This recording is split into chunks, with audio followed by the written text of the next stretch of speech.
There are a couple of things that come to my mind. First, and probably this is my legal background, my mind goes to like the structures of an organization. So what are the actual policies, procedures that are in place within an institution that sort of set up how the company operates, and really what you expect of leadership and the people within the company and how they should perform.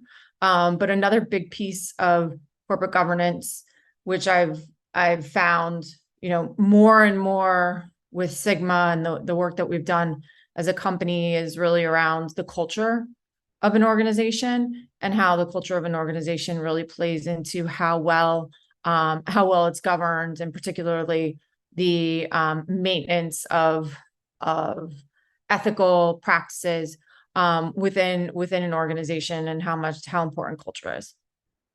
So I'd say it's both structural and cultural. Yeah. So since you are recently appointed in the board role, so I would like to know, do you think that there is enough of the induction or awareness about the role and responsibilities of the board of directors or the board members in the contemporary context? I think it really depends on the company. And unfortunately, there for larger, like if you're talking about a public company, a much larger company, there's going to be board trainings, and there are like certificate programs out there where people can really learn about governance and what their real responsibilities are as board members. When you're dealing with a private company like my company is, and the board is typically made up of the executive team, which, like, I was a board member as management. Now I'm no longer management, but I'm still a board member. It's made up of management, and then it's made up of the investor appointed board members, and then independent directors. And those investor appointed board members, I mean, to be perfectly honest, I have no idea what kind of training like venture capitalists and private equity funds provide to their boards on what the real, responsibilities and fiduciary obligations and things like that of board members are. I'm hoping they do something, but I don't actually know if they do.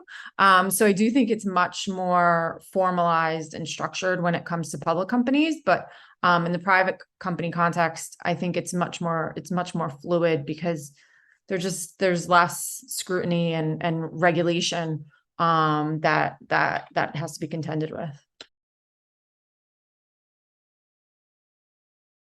I would say, there's a lot of characteristics of good governance. One,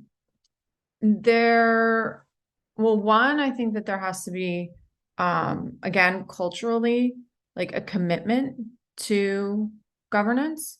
So is governance taken seriously? Are there structures put in place?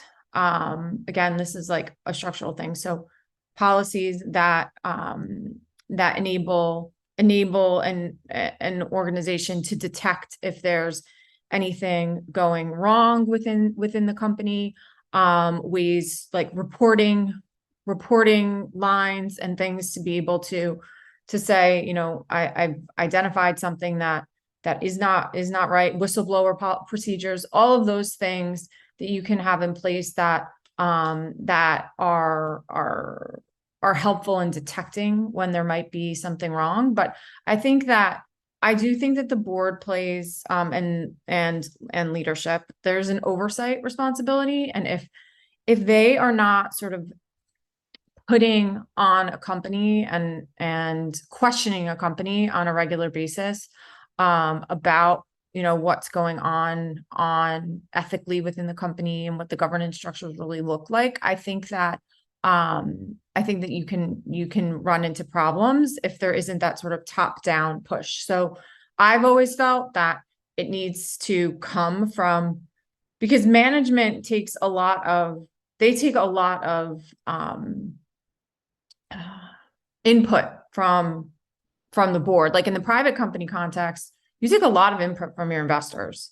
And if your investors just don't care, and your investors are, and we've seen this with a lot of startups in particular, where like their strategy, I mean, like the strategy of a company like Uber was, let's just go around the world and like violate all of these laws and like deal with the problem after, right? That's not really like, that's not my jam. Like, that's not how I would do things.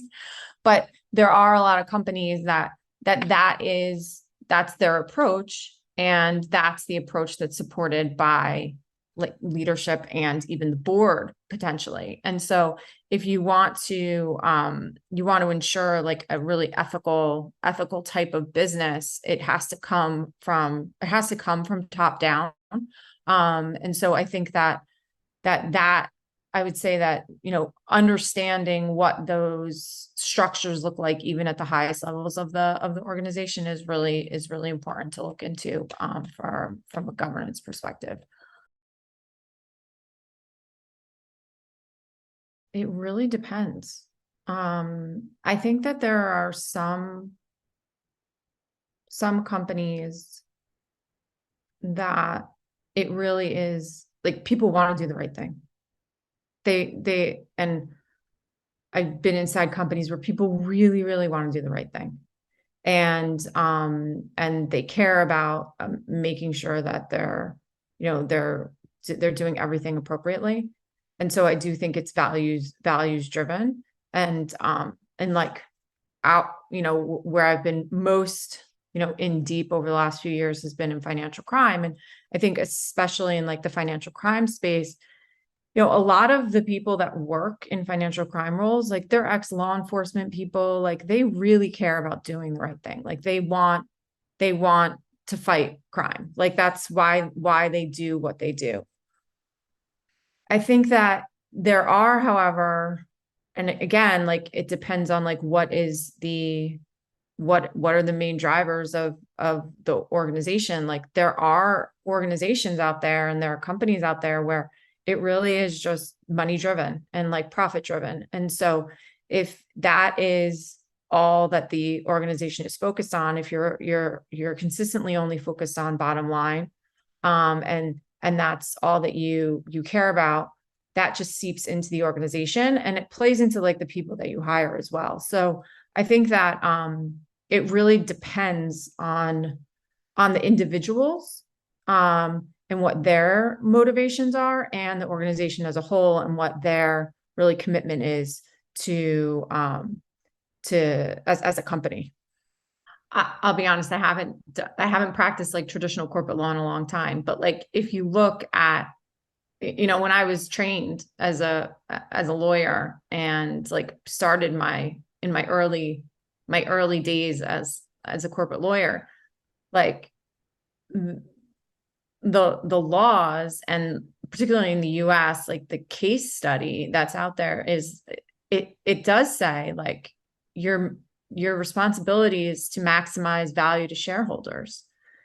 And until like legal structures start to shift, and honestly, like I could go on for days about the problems we have, particularly in this country, where we set the basis for so many other countries as well. And because so many corporations are based here and rely upon, Delaware corporate law as like kind of like the law that everyone follows, that until we have more judges really, and like a judicial system that is set up to think about like a multi-stakeholder approach, we're going to continue to see like shareholders being the main focus, and like returning value to shareholders being the main focus.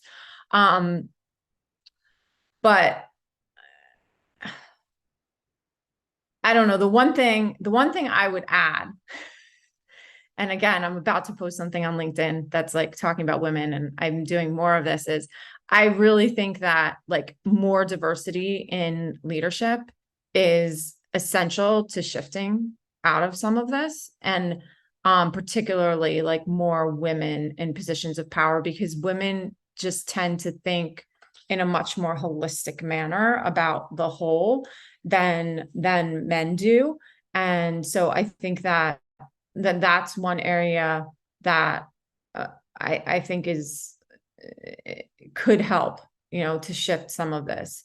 But I mean, we're seeing so much backlash right now, like particularly in the US with like the anti-woke agenda and like anti-ESG and all of this stuff where it's like these people that just want to hold on to their power and their money and like really don't want to see any of that get shared. Unfortunately, they make a lot of noise and they get a lot of traction. And then you have politicians and that listen to them and follow in their footsteps. So there's a lot of there's so many. It's honestly, it's like a system. Like if we're taking like a MIT systems-based approach, like it's a systemic problem. Like, and there's so many levers that come into play with it. But anyway, I'm rambling now.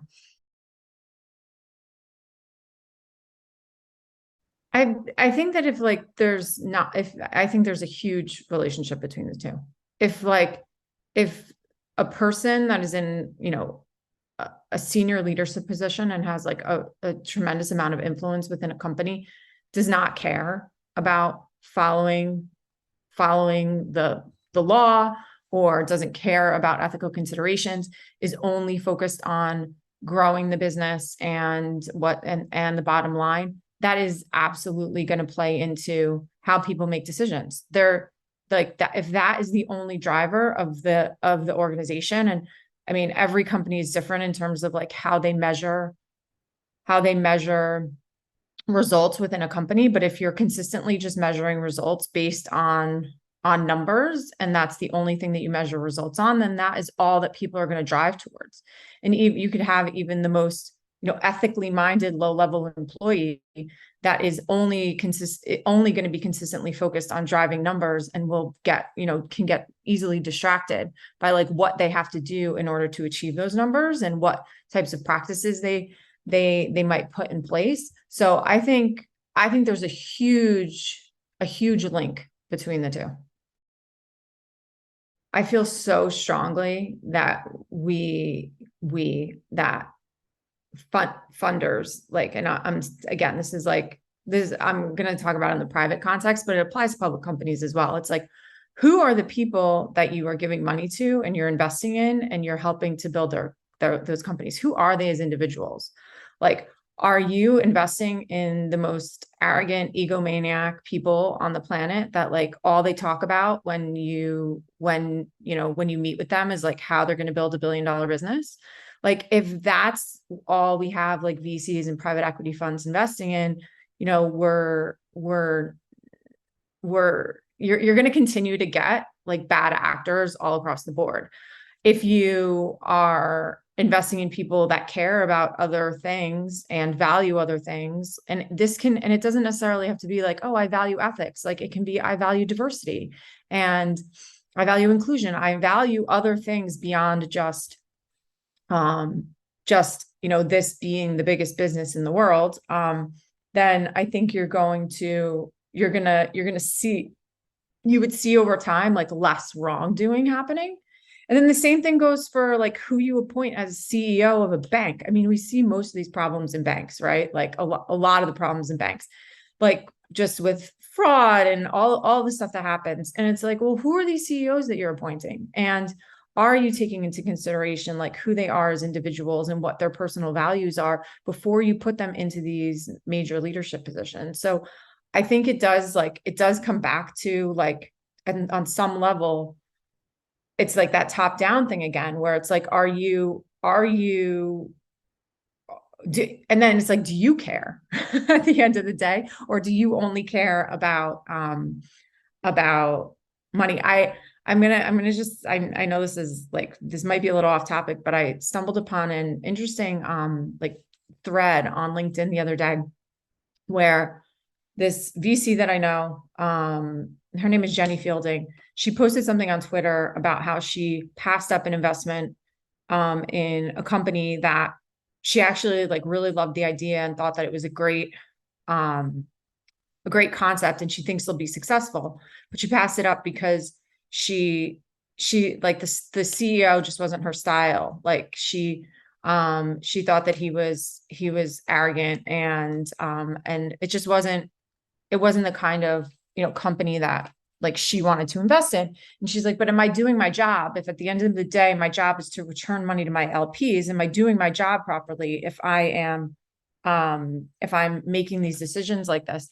And I gotta tell you, like the exchange and the comments were really interesting because I would say most people sided with her and said, no, you're making the right decision because if you if you invest in someone who's really arrogant, that oftentimes means that they're closed off to other perspectives and they might not be open-minded and they might not be willing to pivot the business when they need to and make changes if they're too, stuck in their ways. But then there were other people who literally were like, do your job. Your job is to make money. Like, don't bring your opinions into it. And so it was just a really interesting, it was an interesting thing to read where it's like some people really do take that approach where it's like the only purpose is to make money and like whatever you have to do to make money is what you're going to do. So what you should be doing. So anyway, that was a little bit of a tangent, but that's what I think.